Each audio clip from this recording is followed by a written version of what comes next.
इसमें तो उल्टा उल्टा लिखा हो, सी वाले ऑप्शन में ना। अच्छा, मेरे एक्सेस नोटेशन सही नहीं कही हूँ, ठीक है। अगर ऐसा है, देखो जिधर फोर्स लगा रखा है, जो एक और चित्र दिख रहा है साइड व्यू, उसमें एक्स दिख रहा है ना, जेड का फर्क पड़ रहा है बस, ये वाई ऊपर नहीं है ना। अच्छा, इसका वाई नीचे है,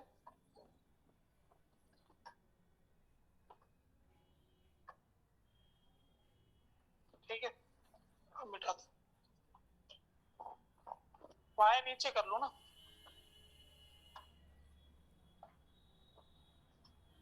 इसको नीचे की तरफ अपन क्या मान लें, जेड, और जो इधर फिर एक्स हो गया, इधर उधर वाई होगा, एक्स वाई, वाई नहीं, वाई इधर जेड की तरफ वाई हो जाए, अब ये वाई हो जाएगा, अब देख लो सही, ठीक है, डायरेक्शन वायरेक्शन सब मैच कर गया, कोई समस्या नहीं।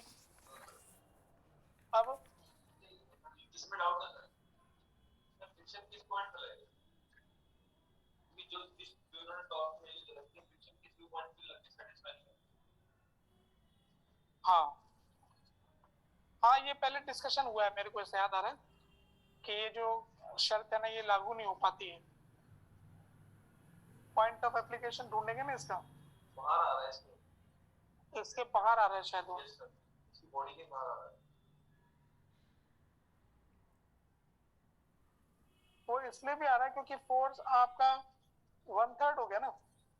यस सर, F/3 आ रहा है फ्रिक्शन फोर्स, तो उसको फिर अप्लाई करने के लिए, पर सर बॉडी के बाहर कैसे लग सकता है फ्रिक्शन फोर्स, तो point of application of force में लाई आउटसाइड, है ना। नहीं पर सर कैसे लगता है वो एक जगह नहीं लग रहा एक्चुअली, वो पूरे में मैक्सिमम कहां पे लग सकता है, मैक्सिमम एज पे लग सकता है, उसका डॉट मैक्सिमम आएगा।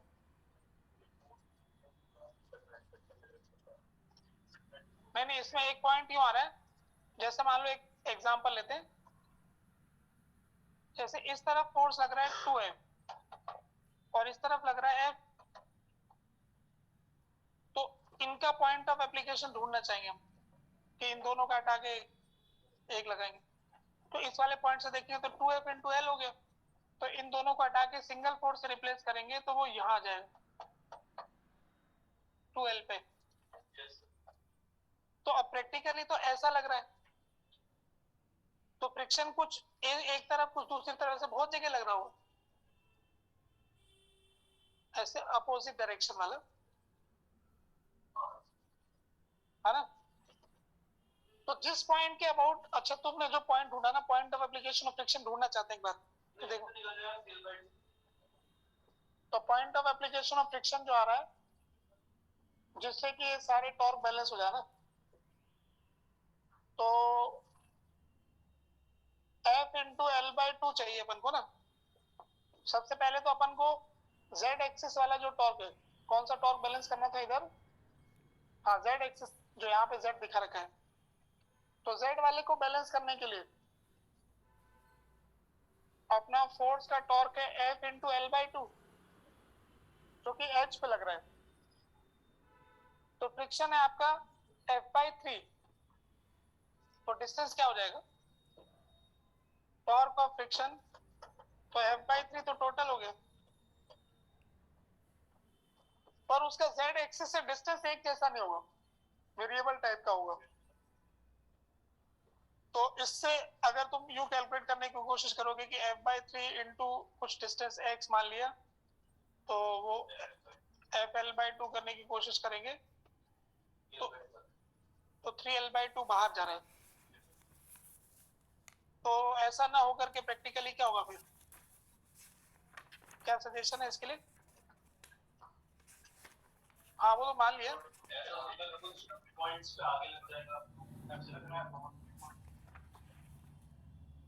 तो हम ढूंढ सकते हैं कि किस पॉइंट पर फ्रिक्शन नहीं लग रहा हो, किस पॉइंट पे फ्रिक्शन नहीं लग रहा हो, जैसे फ्रिक्शन डायरेक्शन चेंज करेगा ना, तो कैसे निकालेंगे?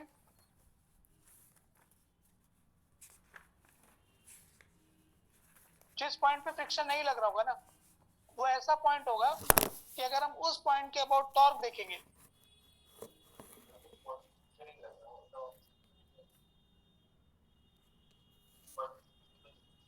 और उस पॉइंट के अबाउट तो बाकी देखेगा तो टॉर्क आ ही रहा होगा ना, उस एक पॉइंट से क्या फर्क पड़ता है? बहुत सारे पॉइंट पे लग रहा है तो किसी एक जगह जीरो हुआ हो तो उसकी वैल्यू किसी एक जगह ऐसे घटती हुई जीरो हो रही, कहीं कम लग रहा है कहीं ज्यादा लग रहा है, ऐसा कुछ होगा। थ्योरेटिकली तो ऐसा लग रहा है कि ऐसे जैसे यू लग रहा है ना, यू तो फ्रिक्शन ऐसे, हाँ फ्रिक्शन कुछ ऐसा आ रहा होगा, इस तरफ से ज्यादा और ऐसे कम, ऐसे कुछ।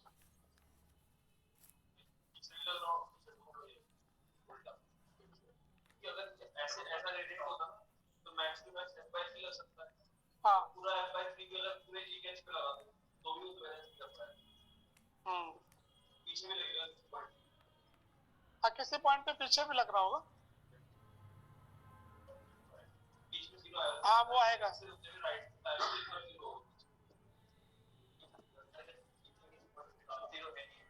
हाँ तो जीरो पूछना है कि अपन ढूंढना चाहते हैं वो कहाँ जीरो है, तो कैसे ढूंढेंगे?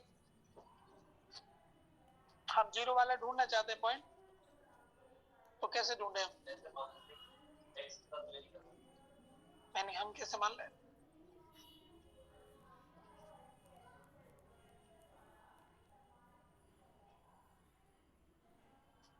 फ्रिक्शन किसी पॉइंट पर जीरो हो रहा हो, ऐसा पॉइंट हम ढूंढना चाहेंगे तो उस पॉइंट के अबाउट फ्रिक्शन अपनी डायरेक्शन चेंज कर रहा होगा, तो उस पॉइंट के अबाउट फ्रिक्शन का जो टॉर्क है वो ऐड हो जाएगा। हाँ दोनों और इस तरह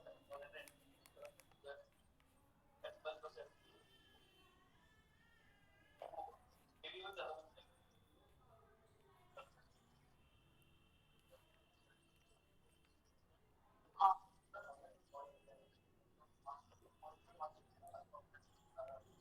हाँ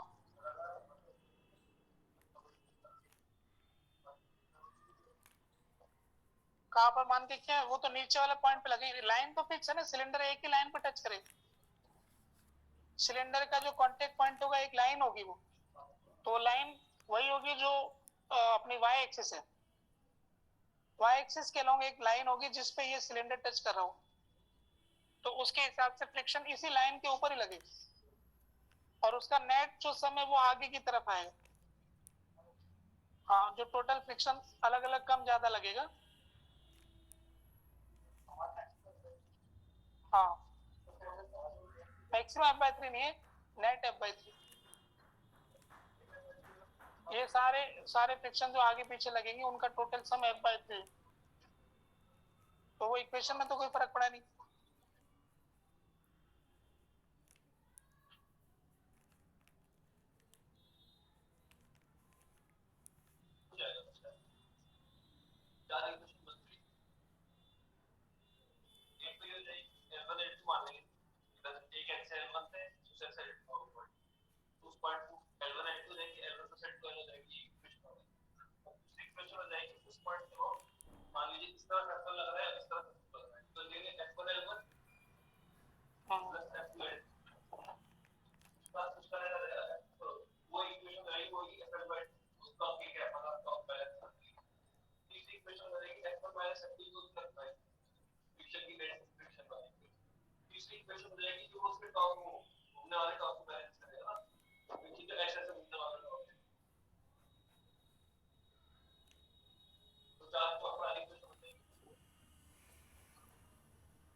हाँ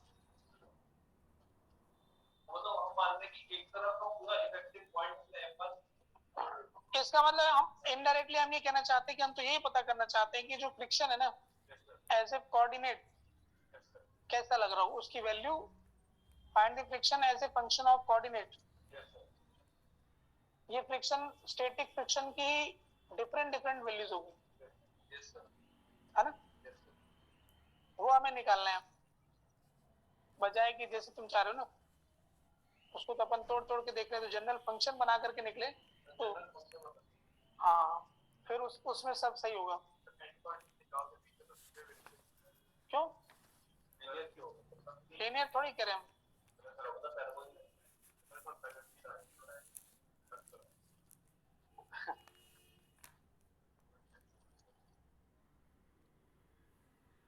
चलो अभी फिलहाल के लिए इसको आगे बढ़ते हैं, उसमें कोई डाउट है तो लास्ट में आएंगे फिर से अगर टाइम बचा तो। अब 11वें क्वेश्चन में आ जाए। इस क्वेश्चन का भी आंसर बनेगा मेरे हिसाब से। 11वां क्वेश्चन देखते हैं। 11वें क्वेश्चन में ऐसा एक चित्र दिया हुआ है, पी नॉट इधर और बी नॉट इधर। क्वेश्चन नंबर 11 में अपन को ऐसा दे रखा है कि दो छोटी बॉल है, दोनों का मास 1 kg है, स्प्रिंग कांस्टेंट हमको दे रखा है, नेचुरल लेंथ हमको दे रखा है, स्मूथ हॉरिजॉन्टल सरफेस पर वेलोसिटी v नॉट दी गई है, मैक्सिमम इलोंगेशन इतना दे रखा है, तो v नॉट की वैल्यू क्या होगी। ठीक है, तो अपन ऐसा करते हैं कि ये इसको v नॉट इधर दिया, इसको v नॉट इधर दिया ना, दोनों का मास बराबर है m और m, तो अपन सेंटर ऑफ मास की वेलोसिटी निकाल लेते हैं, m v नॉट i के m v नॉट j के अपॉन 2m, तो ये आ जाएगा vcm की वैल्यू आ गई v नॉट बाई 2 i के v नॉट बाई 2 j के। तो cm की गाड़ी में बैठ गए और cm की गाड़ी हमारी चल रही है टेढ़ी, जैसे i और j दोनों में, तो उसके रेस्पेक्ट में देखेंगे तो हमें क्या दिखेगा जरा देखो। cm की फ्रेम में देखेंगे तो इसकी वेलोसिटी इस तरफ घट करके v नॉट बाई 2 हो जाएगी और इस तरफ v नॉट बाई 2 ऐसे आ जाएगी। ठीक है, और इसके अंदर इस तरफ v नॉट बाई 2 इधर हो जाएगी और ऊपर v नॉट बाई 2 हो जाएगी। अब इसका cm जो है वो तो रेस्ट पे रहेगा, है ना। अब cm की फ्रेम में cm तो रेस्ट पे रहता है, तो ये इस समय 45 डिग्री पे यूं जा रहा है और ये ऐसे जा रहा है, तो मैक्सिमम इलोंगेशन जब होगा तो उस समय ये वेलोसिटी ऑफ सेपरेशन 0 हो जाएगा और जो कुछ वेलोसिटी होगी वो परपेंडिकुलर डायरेक्शन में होगी। तो वो अपन इसका एक चित्र दिखा देंगे, ऐसे मान लेते हैं कि किसी इस तरह की अवस्था में हो जाएगा और वो वेलोसिटी v1 बराबर ही होगी मोमेंटम कंजर्वेशन से। cm फ्रेम में मोमेंटम टोटल 0 रहता है, तो ऐसा v1 बराबर होगा। फिर इस समय इसकी l/2, अब ये यहाँ से जो आधा इलोंगेशन मान सकते हैं क्या x/2, तो इसका एंगुलर मोमेंटम कंजर्व रहेगा, तो यहाँ से आ जाएगा, पहले का एंगुलर मोमेंटम लिखेंगे इस पोजीशन के about m into v not by 2 into l/2 into 2, ये l/2 हो गया, v नॉट बाई 2 हो गया, दोनों का मिला के बराबर, फिर m v1 into l/2 plus x into 2, एक इक्वेशन ये हो गई, एक एनर्जी की हो जाएगी, दो वेरिएबल है। क्या पूछा क्या अपन को, v नॉट पूछा है, तो v नॉट अननोन है, तो v1 हटा देंगे, x दे रखा है, आ जाएगा ना।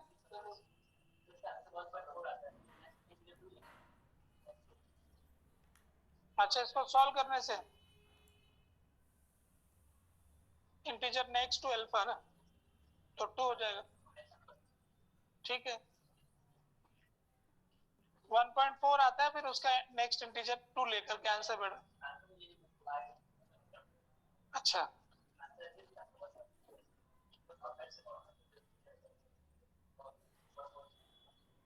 ठीक है, कुछ कह रहे थे?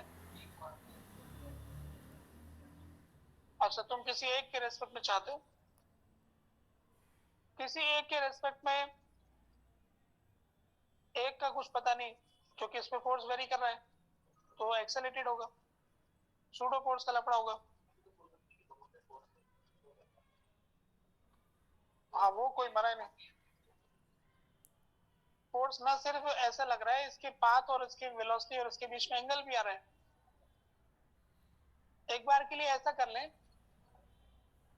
कि एक इंस्टेंट के लिए हम एक ऐसा ऑब्जर्वर मान लें जो v नॉट से जा रहा है, तो ये रुक गया उस इनिशियल इंस्टेंट पर और इसको वेलोसिटी इधर मिल गया, तो अब उसके बाद तो कोई फायदा नहीं। अच्छा, ग्राउंड की फ्रेम में कर ले, कुछ भी ना जाए, सीएम फ्रेम में ना जाए, तो क्या करें? देखो, अगर हम मान लो ग्राउंड की फ्रेम में करना चाहते हैं तो इसको v नॉट इधर है और इसको v नॉट इधर है,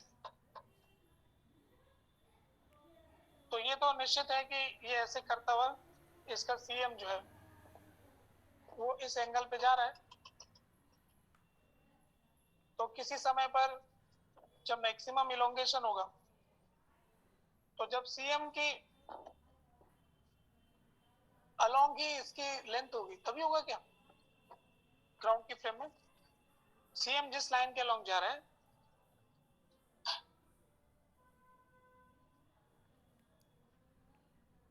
क्योंकि मोमेंटम को उधर कंजर्व करना है और रस्सी उन दोनों को ज्वाइन करने वाली लाइन के परपेंडिकुलर वेलोसिटी होगी, अगर होगी तो जिस समय मैक्सिमम इलोंगेशन होगा ये इसी एंगल पर 45 डिग्री पर ही ऐसा कुछ होगा। क्या ऐसा हम बोल सकते हैं?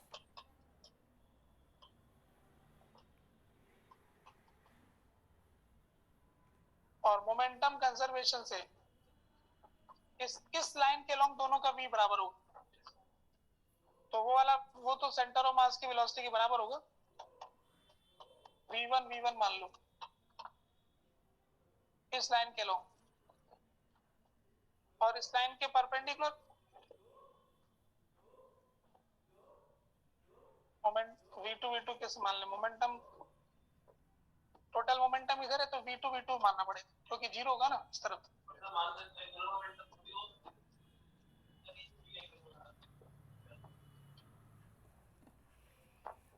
है ना? तो किसी और इंस्टेंट पर होगा ये, इस समय ये मैक्सिमम इलोंगेशन में होगा, ऐसा हम बोल सकते हैं, है ना?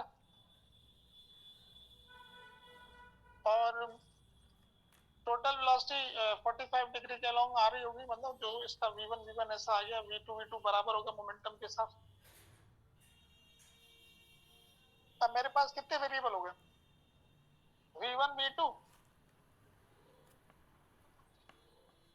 वही हो जाएगी, तो v1 तो निकल ही गई, अब बच गया v2। v2 मैं एनर्जी से लिख दूंगा, तो फिर v नॉट एक और चाहिए, एक एंगुलर मोमेंटम की इक्वेशन लिखना चाहते हैं, बाहर से कोई फोर्स नहीं आया, तो हर पॉइंट के अबाउट एंगुलर मोमेंटम कंजर्व, कोई भी पॉइंट फिक्स कर लो, तो अपन ये इसका सेंटर ही फिक्स कर लेते हैं, इसके अबाउट इसका एंगुलर मोमेंटम जो पहले वही बाद में होगा, तो एक फार्मूला होता है ICM into omega plus RCM cross MVCM, तो इस वाले केस में RCM क्रॉस MVCM वाला तो जीरो हो जाएगा, है ना? क्योंकि इसी लाइन के लॉन्ग होगा, और बस MV वो वाला ICM इंटू ओमेगा वाला आ जाएगा, इससे भी आ जाएगा।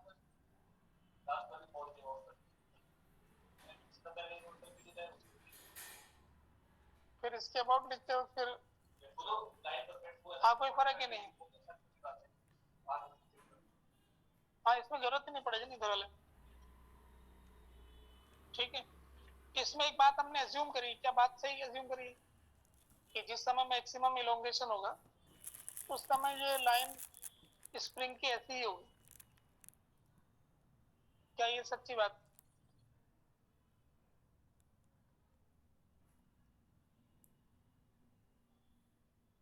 सीएम की फ्रेम में तो बढ़िया हो रहा है एकदम, ग्राउंड की फ्रेम में बाहर काफी सोचना पड़ रहा है,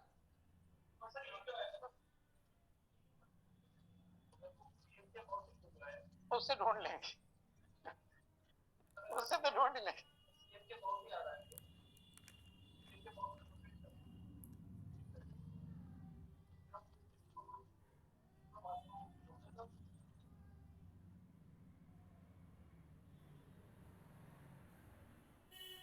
मैक्सिमम इलोंगेशन में उन दोनों को ज्वाइन करने वाली लाइन के लॉन्ग भी बराबर होगा, इसमें कोई संदेह नहीं।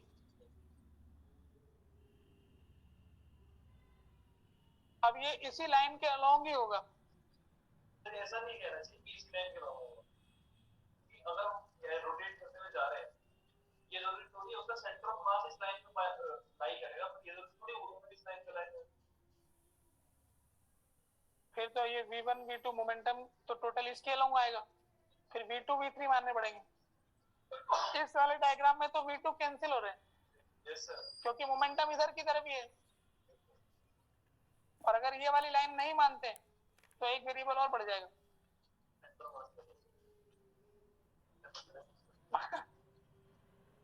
समझ में आ रहा है कि कोई खास फायदा नहीं ग्राउंड में सोचने से, पीएम का भी कोई फायदा उठाओ, पीएम से दोस्ती रखो। 13 क्वेश्चन में दिक्कत है, देख लेते हैं। एक आदमी नदी पार करता है जिसकी विड्थ है, जिसका करंट बहता है और तैरता है व्यक्ति। आदमी हमेशा एक ऐसे पॉइंट की तरफ डायरेक्टेड रखता है जो कि एग्जैक्टली अपोजिट है। If the radius of curvature of path followed by the swimmer just after he started swimming is this, ठीक है। सवाल 13,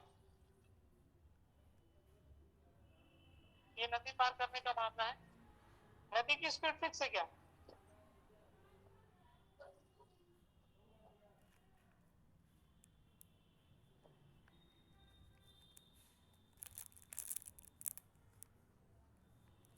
दे रखा।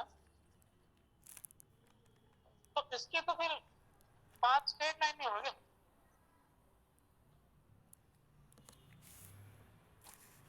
Main process river current flow speed is this. This speed also related to water speed. अच्छा, ये हमेशा उसकी तरफ headed है, ठीक है। तो अपन मान लेते हैं किसी समय यहाँ पर है ना, यहाँ पहुंच चुका है वो, क्योंकि तैरने वाले की स्पीड और दोनों की स्पीड बराबर है, तो इसलिए वो मुकाबला नहीं कर पाएगा। तो इसकी स्पीड इस वाले पॉइंट की तरफ है, तो ये v इसका ऐसा हो गया, और नदी इसको बहा के ले जाएगी v से ऐसे, इस तरह से ये जा रहा हो किसी भी समय। तो यहां से इसका डिस्टेंस, जिस पॉइंट से वो देखना चाहते हैं, इस डिस्टेंस को अपन x मान लेते हैं या l मान लेते हैं, स्मॉल l। इस समय ये इसका एंगल थीटा मान लेते हैं, तो माइनस dl/dt इसके लेंथ के घटने की रेट जो हो जाएगी, ये वाला एंगल मैंने थीटा लिया, तो क्या होगा इधर वाला एंगल 90 माइनस थीटा, थीटा है 90 माइनस थीटा, तो 90 माइनस थीटा होगा, तो ये आ जाएगा v minus v sine theta, ऐसा हम कह सकते हैं।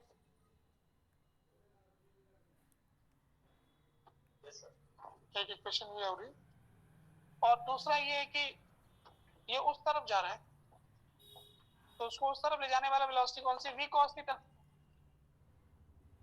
तो किसी भी समय, अब इसका पाथ ऐसा मान लेते हैं कि कुछ ऐसा कर्व टाइप का हो, इन दोनों का जो भी रिजल्टेंट होगा वो बीच में आएगा और ऐसे कहीं जा रहा हो। अब इसका रेडियस ऑफ कर्वेचर चाहिए ना,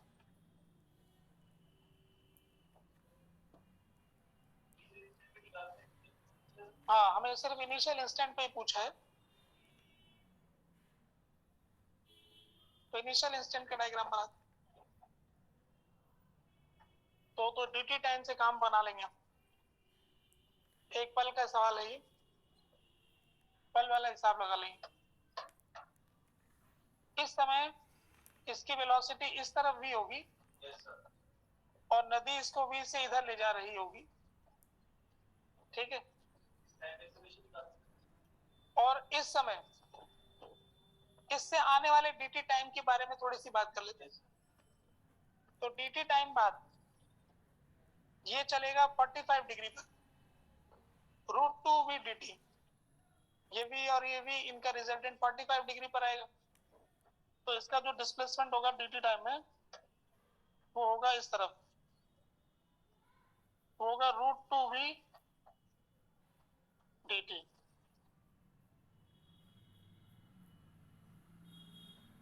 ये पहले का इसका डिस्टेंस मान लिया कुछ है l, फिर ये इसने कुछ एंगल घूमा होगा d थीटा, ठीक है। जब वो यहां पहुंच गया तो इस पोजीशन में इसकी वेलोसिटी जो है हो गई ऐसे, v और v, ठीक है।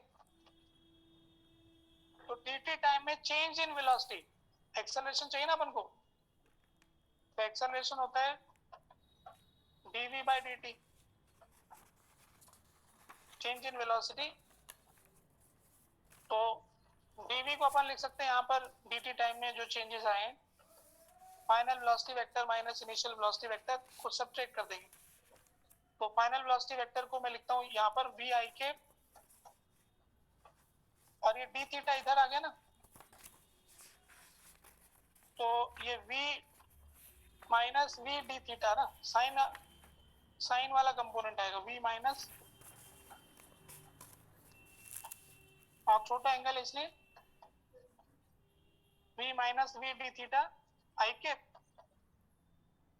और v j के, ये तो क्या फाइनल वेलोसिटी, माइनस इनिशियल हो गया v i के v j के upon dt।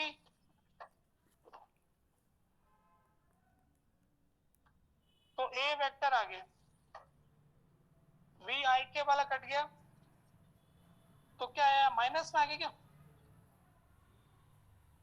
Minus v d theta by dt आ गया क्या, i कैप में आया। 2 मिनट पहले एक्सेलरेशन की डायरेक्शन तो देखें।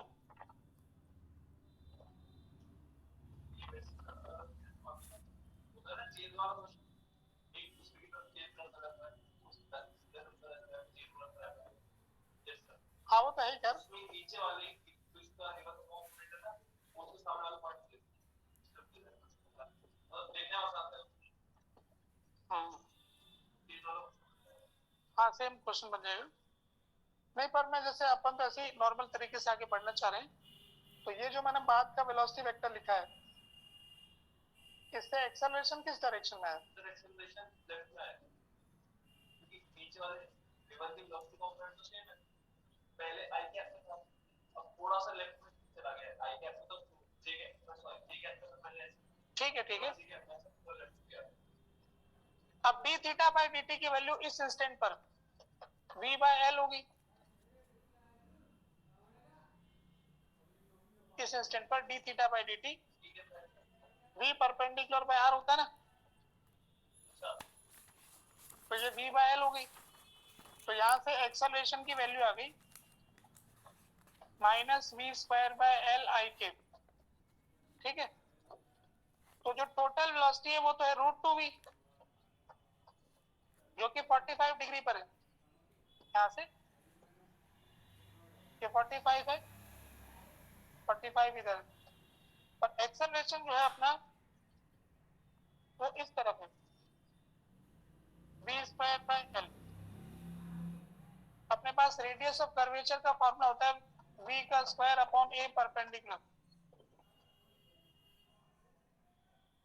तो यहाँ पर v तो गया √2v, इसका स्क्वायर अपॉन एक्सेलरेशन का वो कंपोनेंट जो परपेंडिकुलर आता है, का परपेंडिकुलर कंपोनेंट करेंगे तो 45 डिग्री आ जाए, cos 45। तो v square by l into 1/√2, तो कितना है इससे? ठीक है, हाँ हाँ, किसी जनरल के लिए निकाल, कोऑर्डिनेट्स पे लिख सकते हैं अपन जनरल, फिर रेडियस ऑफ कर्वेचर का फॉर्मूला लगा दो, उससे आ जाएगा। ठीक है, चलो घंटी बज गई, आपकी आगे क्लास होगी, मेरी भी क्लास है। कितने बज गए? है, टाइम हो गया। कोई है इससे पूछना है, रह गया सवाल? हो गए? कुछ सवाल किसी से नहीं हुए होंगे तो फिर और ट्राई करना, थोड़ा सा टाइम देने के लिए होता है ना। ऑनलाइन वाले कुछ बच्चों के सवाल मैंने नहीं लिए तो नाराज मत हो। 9 क्वेश्चन में डाउट किसी ने पूछा, 9 क्या ऐसा डाउटफुल है क्या? थोड़ा और ट्राई करना, हो जाएगा। पहले डिस्कस हुआ शायद।